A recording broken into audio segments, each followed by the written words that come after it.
Hello student, इसके पहले के lecture में हमने 80 पुस्तकें लेसन कंप्लीट किया था। अब हमें देखना है लेसन नंबर 5। इसमें दिया है परिमळ। परिमळ यानी कि क्या होता है। अब इस लेक्चर को आप देखोगे ध्यान से, तब आपको परिमळ का अर्थ समझ में आएगा। सबसे पहले हम पाठ परिचय में क्या दिया है वो देखते हैं। पाठ परिचय में देखिए क्या दिया है।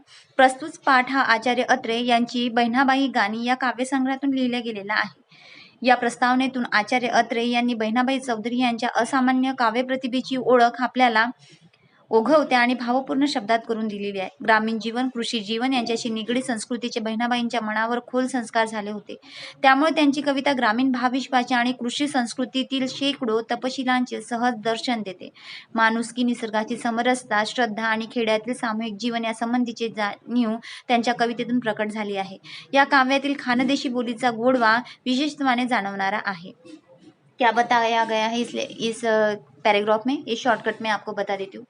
हमारे लेखक है प्रहलाद केशव अत्रे। इन्होंने बहिणाबाई चौधरी, जो आपके सामने एक तस्वीर दिखाई दे रही है, उस तस्वीर में बहिणाबाई चौधरी आपको दिखाई पड़ रही है।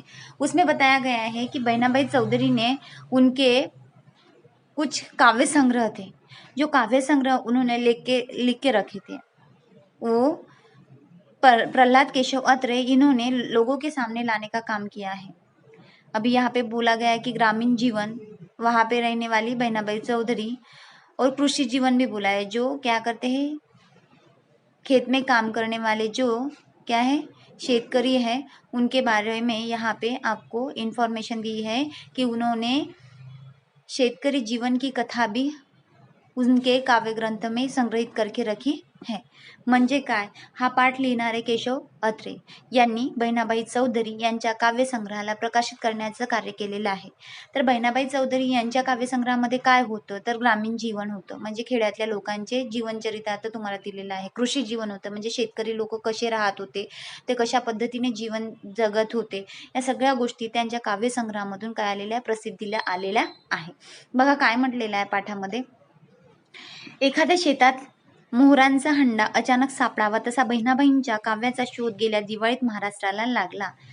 म्हणजे काय, तर एखाद्या शेतामध्ये जसं गाडलेलं धन असतं, ते धन मिळावं आणि एक आनंद चेहऱ्यावरती निर्माण व्हावा, तसं प्रल्हाद अत्रे यांनी म्हटलेलं आहे की माझ्या चेहऱ्यावरती सुद्धा तो आनंद निर्माण झालेला होता, जेव्हा मला बहिणाबाई चौधरी यांच्या काव्यांचा संग्रह मी पाहिलेला होता।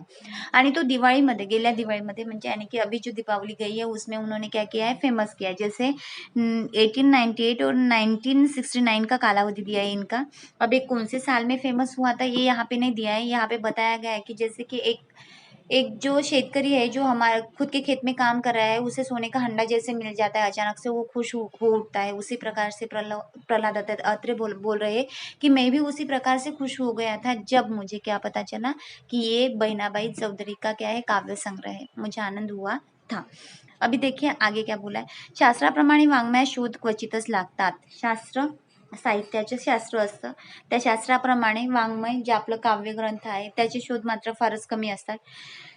16 वर्षापूर्वी मराठी साहित्यात असाच एक मौल्यवान शोध लागला, लक्ष्मीबाई टिळकांची स्मृतिचित्रे। लक्ष्मीबाई टिळक यांनी सुद्धा स्मृतिचित्रे काढून ठेवली होती, म्हणजे त्यांच्या आठवणीतली काही संग्रह होते जे आपल्या केशव अत्रे यांना मिळालेले होते।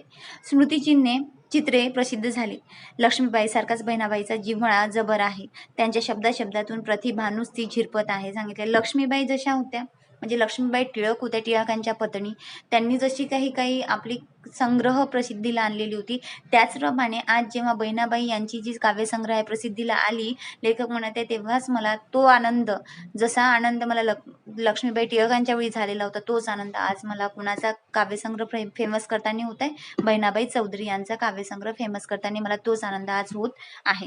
त्यांच्या शब्दातून प्रतिभा नुसते झिरपते आहे, असे सरस आणि सोज्वळ काव्य मराठी भाषेत फार थोडे आहे आणि मौजही आहे। सांगितलेलं आहे, म्हटलेलं आहे, अशा प्रकारचे सरस आणि सोज्वळ म्हणजे अगदी काय शोभिवंत असं, सरस म्हणजे सरळ, लोकांना समजेल अशा भाषेमधलं हे काव्यसंग्रह दोघींच्या याच्यामध्ये, या दोघींच्या काव्यसंग्रहामध्ये अशा शब्दांचा वापर केलेला होता की जे सुशोभित करणारे होते काव्यसंग्रहाला, आणि ज्याची लँग्वेज कशी होती, अगदी सिधी, सिंपल, सरळ अशी लँग्वेज त्याची होती, की जुन्या चमकेल आणि नव्यात झळकेल असे त्यांचे तेज आहे, जुन्यात चमकेल आणि नव्यात झळकेल. जसं आपण म्हणत असतो, हम बोलते वक्त बोलते है की जो पुराना होता है वही अच्छा खरा सोना होता है. म्हणजे जुनं ते सोनं असं म्हणण्याची पद्धत आहे. इथे तेच म्हटलेलं आहे की लक्ष्मीबाई टिळक और कोण, बहिणाबाई चौधरी, ये दोनों ऐसी व्यक्ति थी जिन्होंने अपने अपने खुद के जो साहित्य लिख के रखे थे वो अभी तक किसी को पता नहीं था. लेकिन प्रहलाद अत्रे बोल रहे कि मैंने लक्ष्मीबाई टिळक का भी जो साहित्य लिखा देखा है उसमें भी उसको भी फेमस किया है, और बहिणाबाई चौधरी का जो अभी साहित्य में फेमस करने जा रहा हूँ उसके बाद मुझे पूरी तरह से क्या मिल रही है, खुशी मिल रही है. और इसमें जो कुछ भी लिखा गया है वो कौन से लैंग्वेज में, और कौन से लैंग्वेज में, बिल्कुल सीधी सिंपल सी ऐसे लैंग्वेज में, सरस जिससे सौंदर्य प्राप्त होता है ऐसे लैंग्वेज में वो काव्य संग्रह क्या क्या किया गया था, लिखा गया था. एका निरक्षर आणि अशिक्षित शेतकरी स्त्रीने हे सारे रचलेले आहे. हा तर तोंडात बोट घालावायला लावील असाच असा एक चमत्कार आहे. अशिक्षित यानी कि इनका क्या, पढ़ाई लिखाई कुछ भी नहीं हुई थी, ये अंगूठा बहादुर थी, ऐसे ही बोलने में कुछ भी नहीं जाता. कौन, बहिणाबाई चौधरी. और इन्होंने जो काव्य संग्रह रचित किया था यानी लिख के रखा था वो मुंह में उंगली जाने वाला ही था. जैसे हम बोलते हैं बापरे एवढ्या छोट्या मुलानं एवढं मोठं करून दाखवलं, एकदम आपल्याला आश्चर्याचा धक्का बसता. तसंच काहीतरी कोणाचं झालेलं होतं, बहिणाबाईचं झालेलं होतं. जेव्हा बहिणाबाई चौधरींचा लेख कोणी पाहिलेला होता, आपल्या लेखकांनी पाहिलेला होता, काव्य आपल्या लेखकांनी पाहिले होते, त्यांना तर एकदम शॉक बसलेला होता की बापरे, बहिणाबाई चौधरी ज्यांचं शिक्षण काहीही झालेलं नाही, ज्या टोटली काय अशिक्षित आहे, अशा व्यक्तीने हा काव्यसंग्रह काय केलेला होता, रचित केलेला होता. त्याचा आश्चर्य मात्र जगाला आणि प्र.के. अत्रे यांना वाटत होता. सुप्रसिद्ध मराठी कवी सोपानदेव चौधरी यांच्या त्या मातोश्री होत्या. म्हणजे सोपानदेवाच्या त्या काय होत्या, मातोश्री होत्या. आणि सोपानदेव हा आपल्या बहिणाबाई चौधरींचा कोण होता, मुलगा होता. वयाच्या 72व्या वर्षी त्या मरण पावल्या. कितने साल में, 72 ईयर में उनकी क्या हुई थी, डेथ हो गई थी. सोपानदेवाची आणि माझी 20 वर्षाची मैत्री होती. यानी कि सोपानदेव बहिणाबाई का लड़का और हमारे लेखक, दोनों क्या थे, फ्रेंड थे. 22 सालों से वो दोनों एक दूसरे के क्या थे, फ्रेंडशिप में बंधे हुए थे. सोपानदेवाची आणि माझी 20 वर्षाची मैत्री होती, पण त्यांच्या माझघरात सोन्याची खाण दडलेली असेल याची मला माहिती नव्हती.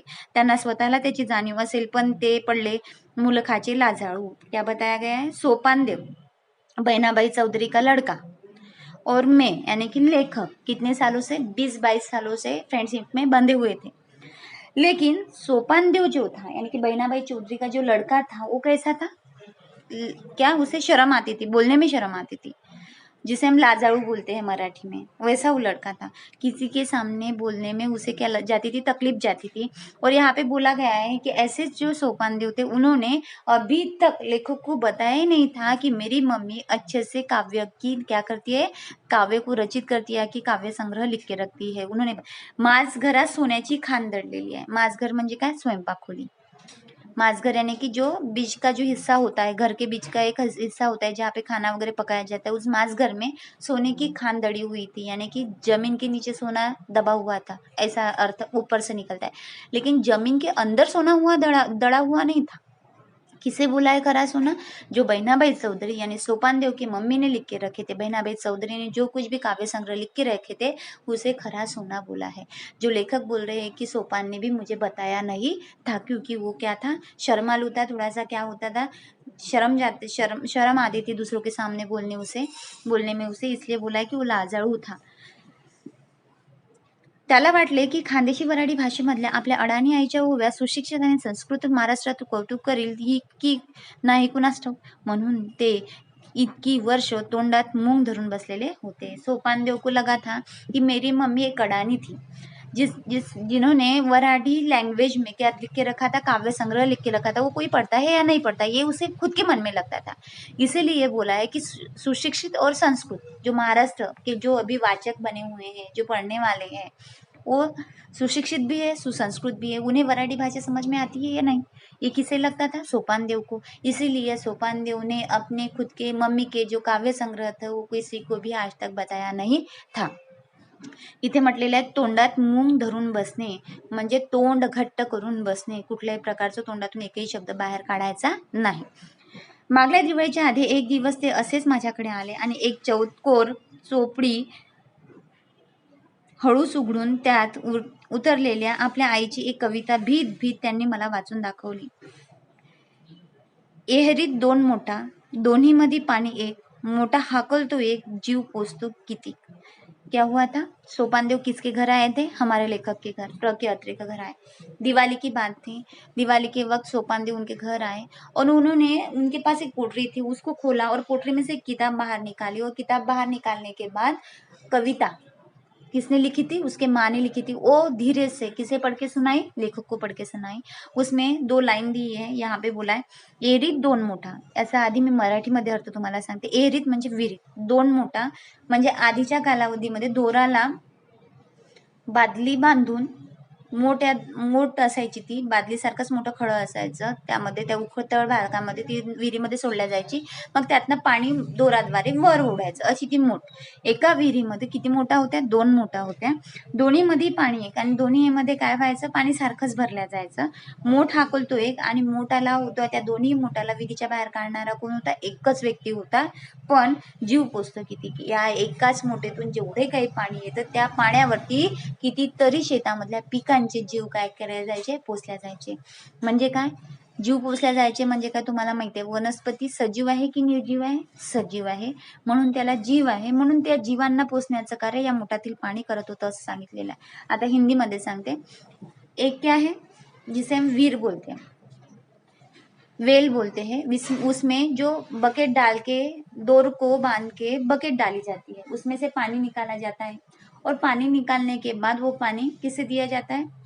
पानी निकालने वाला एक आदमी अलग रहता है. जो वेल में जो बकेट को डोर बांध के डालते हैं वो दो है बोल रहे हैं, वो बकेट्स है. उसमें से पानी निकालने वाला यानी डोर से ओढ़ने वाला, डोर को खींचने वाला, पानी को बाहर निकालने वाला एक आदमी है. वो क्या करता है? पानी निकालता है और उस पानी को कहाँ पे डालता है? जो खेती में जो बीज बोए गए उनको डालता है. अभी ये जो वनस्पति छोटी छोटी बाहर आती है, जो प्लांट्स बाहर आते हैं, वो सजीव होते हैं या निर्जीव? क्या होते हैं? वो जीवित होते हैं, जिसे हम सजीव बोलते हैं. और इस सजीव को पोषने का कार्य कौन कर रहा है? ये पानी कर रहा है. उनको जीवन दान देने का कार्य कौन कर रहा है? ये पानी कर रहा है. इसीलिए ये 2 लाइन में जो अर्थ दड़ा था वो अर्थ क्या है? खोल जाके अगर देखा जाए तो एक ही वेल से निकाले गए पानी को क्या किया जाता है? कितने वनस्पति को डाला जाता है, उतनी ही प्लांट्स क्या होती है? जीवित रहती हैं. त्याचबरोबर ती वही मी त्यांच्या हातातून खसकन ओढून घेतली आणि अधाशासारखा म्हणजे अधीरल्यासारखा साऱ्या कविता भराभर चाळल्या. जिसे हम उतावली उड़ना बोलते हैं, उस प्रकार से लेखक ने ये सभी कहानी जो किताब थी, जो काव्य संग्रह था, वो ओढ लिया और उसे क्या करने लगे? पढ़ने लगे. भाषेचं मला कुठेही अडचण वाटली नाही. मी ओढून सोपानदेवाला म्हणालो, अहो हे 52 कशी सोने आहे, हे महाराष्ट्रापासून लपून ठेवणे हा गुन्हा आहे. त्या क्षणी हे काव्य प्रसिद्ध करायला आम्ही ठरवलेले होते. काय म्हटलेलं आहे? हे 52 कशी सोनं आहे. याच्यामध्ये काय दडलेलं आहे? अनेक असे सार दडलेले आहे. काव्यसंग्रह असा खूप मोठा असा विशाल असा अर्थ दाडणारा हा काव्यसंग्रह आहे, जो तुम्ही काय केलेला आहे? आजपर्यंत लोकांपासून लपवून ठेवलेला आहे. असं काहीही करायला नको होतं, ते लोकांना दाखवणे गरजेचं आहे, ते प्रसिद्धीला यायला पाहिजे. लेखक म्हणत आहे, मला भाषेमध्ये कुठेही कुठल्याही प्रकारचा काय वाटलं नाही, अडचण वाटली नाही आणि मी ते लोकांसमोर आणायला आता तयार झालेलो होतो. यासमोरचा राहिलेला जो आपला भाग आहे तो आपण नेक्स्ट लेक्चरमध्ये पाहणार आहोत.